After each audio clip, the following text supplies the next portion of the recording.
ইয়ের কাছে নিয়ে আসছিলেন, রেজিস্ট্রার বরাবর নিয়ে আসছিলেন, কিন্তু যেহেতু আইনজীবী নিয়োগ হয়ে গেছে রেজিস্ট্রার, সেই ক্ষেত্রে রেজিস্ট্রার এটা অপারগতা প্রকাশ করেন এবং উনি এটা পরবর্তীতে উনি এই অ্যাপ্লিকেশনটা বাই পোস্টেও পাঠিয়েছিলেন।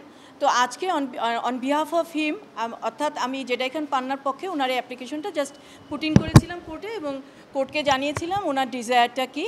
এবং উনি কোর্ট বলেছেন যে যেহেতু একজন আইনজীবী অলরেডি নিয়োগ হয়ে গেছে এখন আর এটা সম্ভব না।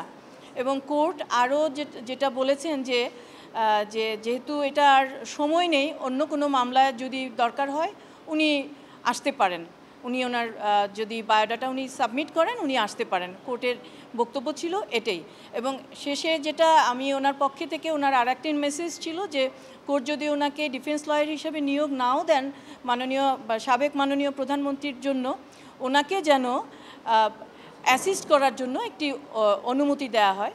কোর্ট বলেছেন যে না, এটা সম্ভব না। আপনারা আর যা জানার দরকার বা ওনার কিছু, যেহেতু আমি ওনার পক্ষে ওনার অন বিহাফ অফ, যেহেতু উনি আসতে পারেন নাই, আমি ওনার পক্ষে অ্যাপ্লিকেশনটা পুট ইন করেছিলাম, আপনারা ওনার কাছ থেকে সব কিছু জেনে নিতে পারেন আরও।